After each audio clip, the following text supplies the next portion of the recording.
Paltrocast. Well, thank you for taking the time. How's your day going aside from Michael booking you into a lot of interviews this week?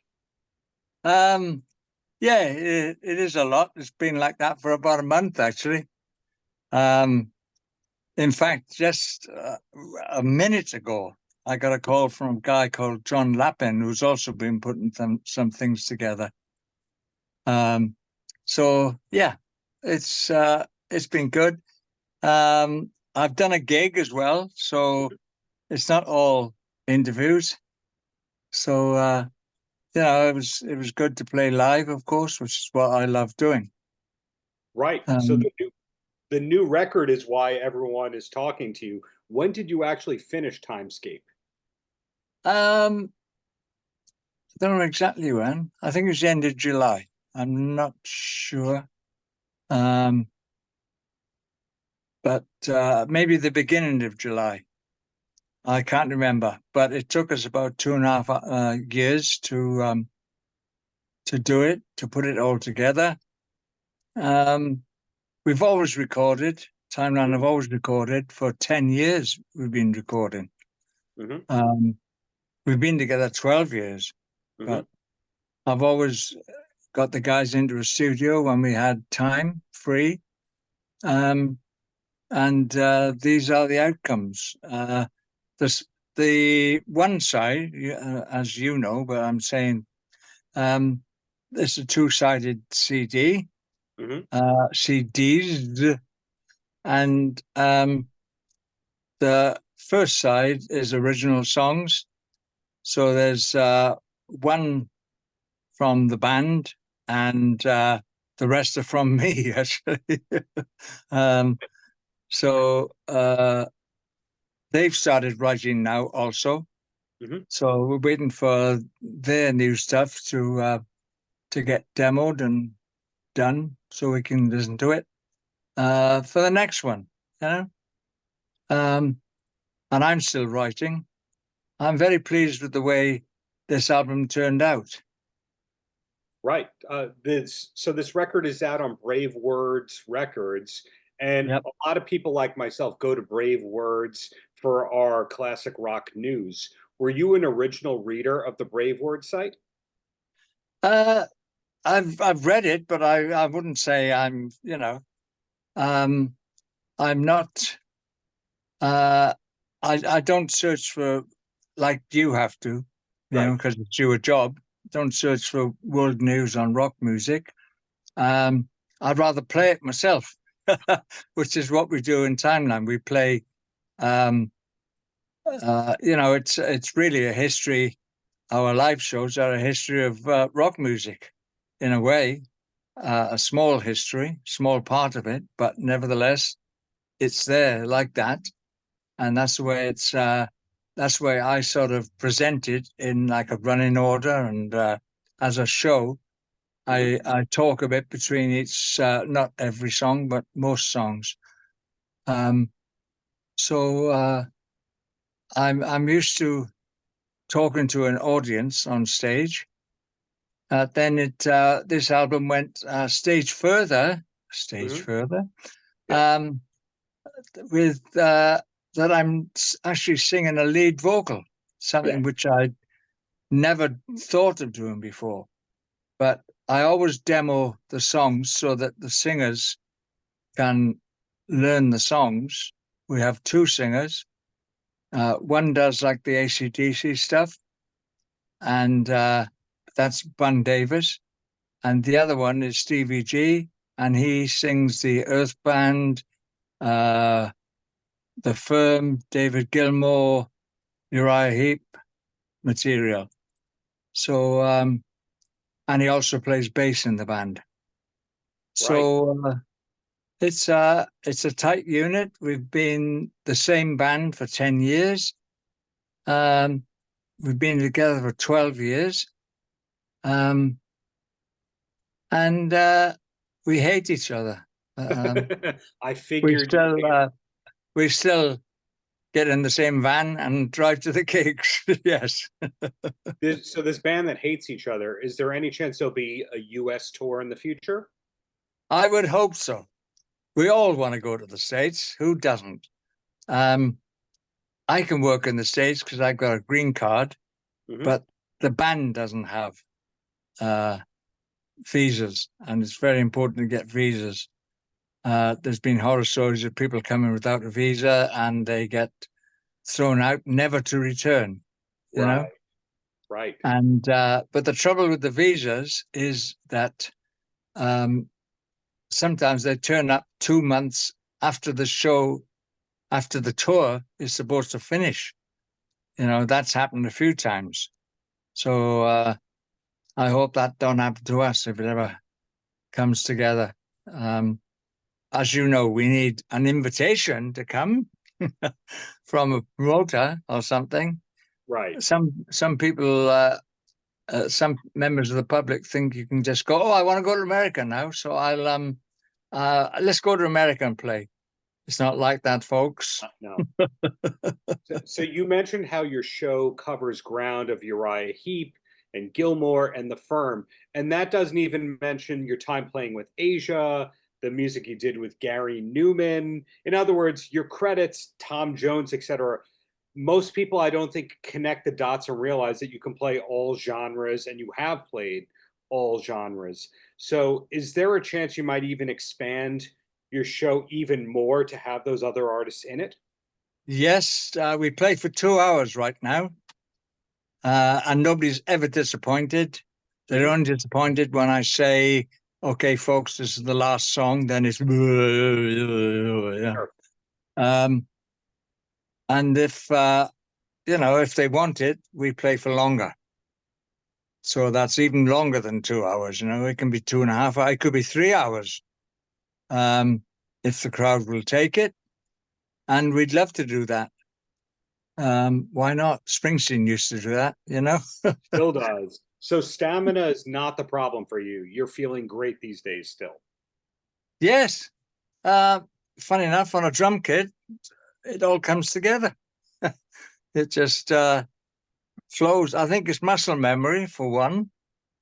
I've been doing it now professionally for what, 60 years. And my body knows what to do. And it's only thinking of it. And I'm very pleased with the way, well, the whole thing, the band, the drums, everything. It's just it's a treat to do a live show. It always has been. I love it. I've always loved it, being on stage rather than in the studio, can be a bit, I don't know. It's work in the studio. It's not work when you're on stage. So you made a lot of headlines when you were putting out this album about the Elvis story that you almost played with Elvis. Are there a lot of stories from your history where you were offered a gig, but you had another gig and you couldn't do it? No, not really. Not really. The Elvis one is the biggest for by far, but there weren't many that I couldn't do. So that was because I was contracted to Tom Jones and his management. I should have just walked, but his management, I'm sure, got hold of Colonel Tom Parker and said, "Hey, you can't steal our drummer," because Tom didn't want me to go even for a month with Elvis. Although they were friends, they were good friends. And I met Elvis a few times, at least 3. Wow. And he was a very nice guy, actually. When I knew him, he wasn't even drinking. Never mind taking drugs. And he was there with the Memphis Mafia almost every time. His wife as well, of course, Priscilla. One time I remember. And he was a very nice, humble guy, believe it or not, for Elvis Presley, you know what I mean? Sure. Was touring with Tom Jones your first experience in touring the States, or is that Manfred Mann? No, that was Tom Jones. I played Madison Square Gardens with Tom, something like, I don't know exactly, but something like 1967, for a week Wow. with Tom. So, there's that was a great experience, and it was the Count Basie band as well. Hmm. So we're playing while Tom was singing, So I got to play with the Count Basie band when I was something like 19 or something like that. I can't remember. I'll have to work it out chronologically. But, so that was a tremendous grounding experience. It got me into huge gigs, Hmm. and with the experience of playing in that, because if you've never done those sort of things before, and say you go with AC/DC, if you're young and inexperienced, I should say, you might freeze because there's so many people there. Even though MSQ is, sorry, Madison Square Gardens is, is not a huge venue as such, but it's got a lot of history with it. Sure. With AC/DC, I was playing 80,000 people every single night. Donington and all of that. Yeah. Yeah, that was like 150,000, I think. And there was a show in Austria that was about the same. And AC/DC have the record, I think, in Austria, for the most number of people at one show to see one band. They have that many people for a festival with multiple bands, but this was one band that drew 150,000 people in Austria that time. That was 15, 16. That was when I did the Rocco Bus tour with them. Sorry to interrupt you, but No, go ahead. When you're able to do 150,000 people, but then you're also able to do clubs, does that mean that you have multiple setups and multiple kits depending on what the gig is? No, same gig, same kit, same playing, no difference between 80,000 people and 80 people if it needs, Wow. Same show, same attitude. They've paid their money to come and see you. They'll be disappointed if you're under par or shortchanging them in some way. So, it wouldn't, 80 people or 80,000 makes no difference whatsoever to any setup or anything. Great. Well, I have three quick questions from fans, and then I'll let you go if that's okay. Sure, of course. Okay. The first one, his name is Husey. He's a big podcaster in Belfast, Ireland. He wanted to know why Big Gun has never been played live, although it was a hit single. Any idea? We did play it once or twice, I think, with AC/DC. I play it with Timeline because I think it's a great riff. I think the film was crap, but I think the riff is tremendous on Big Gun. And it's on the Timescape, which is right here. There you go. I think it's great. I think the band do a fantastic job of it. I really do. And you can hear it. You can hear the evidence of that yourselves if you buy it, folks. Hopefully they're buying it. Hopefully there's more music coming. The next question comes from Grog Zeichner here in New York. And he wanted to know, with playing with Gary Numan, was there any different kind of preparation needed? Because originally Gary was more of a basic keyboard-oriented artist. Nowadays, he's more of an industrial metal artist. Right. No difference. Same as I said. I've always been able to adapt to whatever the music wants. And no matter whether it's Tom Jones or whether it's AC/DC or whether it's Gary Numan, I've been lucky I was lucky in the start. I listened to jazz, and I played it a little bit, but I can't play it like the greats play it. But nevertheless, I can play jazz. I can make my own way, like with the Count Basie Orchestra, because we used to play a couple of songs before Tom came on, the Count Basie Orchestra, and I was playing drums. So my jazz training, just self-taught, but my jazz training got me through that. And then when Tom switched to big bands, it paid off, being interested in jazz in the start, because there were no, don't forget, this is the 50s, 1950s, there were no pop drummers around, drummers. The Beatles were a pop group, by the way. So were the Rolling Stones, a pop group. Nobody was a band until the 70s. Right. And I think that came from the States. And then everybody said, oh, yeah, we're not a group, man. We're a band. Right. How dare you say we're a group? Well, you're still a band all these years later. And the last question before I let you go comes from Anthony Dalto, who loves your work with the Firm. And he wanted to know, in terms of playing with the Firm, if there's a particular project that Jimmy Page had discovered you from or liked your playing of, because let's face it, Jimmy can play any genre, any style. Yeah, that pretty much sums me up also, as I've just explained. Yes, Pagey, by the way, played on It's Not Unusual.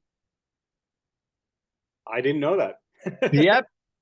He was on one of the sessions. Because he was Britain's top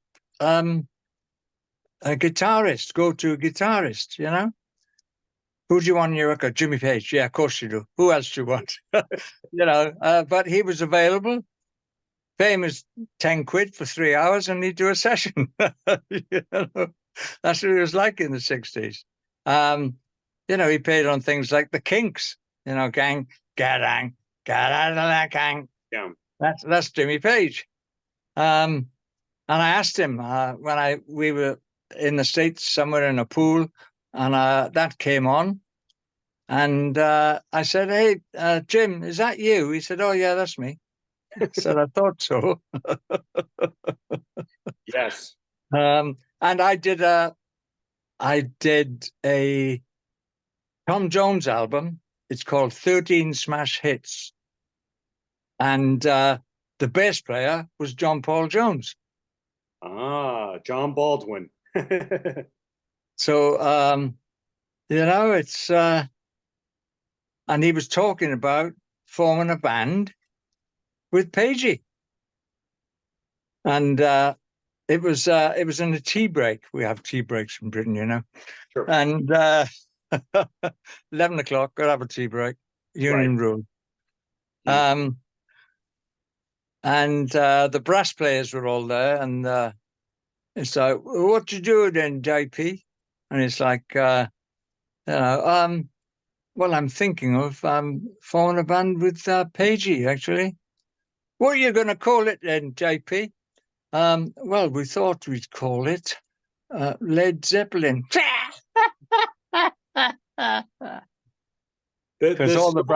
Sorry to interrupt you. The story was that Keith Moon came up with the name Led Zeppelin. Have you heard other ones? Well, it was always, how'd you go down last night? Not very good, like a lead balloon. Yeah. And apparently Mooney changed it to Led Zeppelin. But that was a common phrase. You meet somebody 2 o'clock in the morning in the services, on the freeway services, and you say, how was the gig? It wasn't very good. Bit of a lead balloon, really. Yeah, okay. And that's where it came from. Wow. So they didn't want to call themselves Lead Balloon. Chris, your stories all these years later are very entertaining. So thank you for that. Thank you for the decades of great playing. Hope to see you live in New York in the near future. And thank you for your time. I'd love to. We'd love to. Yeah. Thanks a lot, man. Congrats on the timeline. Talk to you soon, man. Have a good one. Thanks, Darren. Thanks very much. Paltrocast.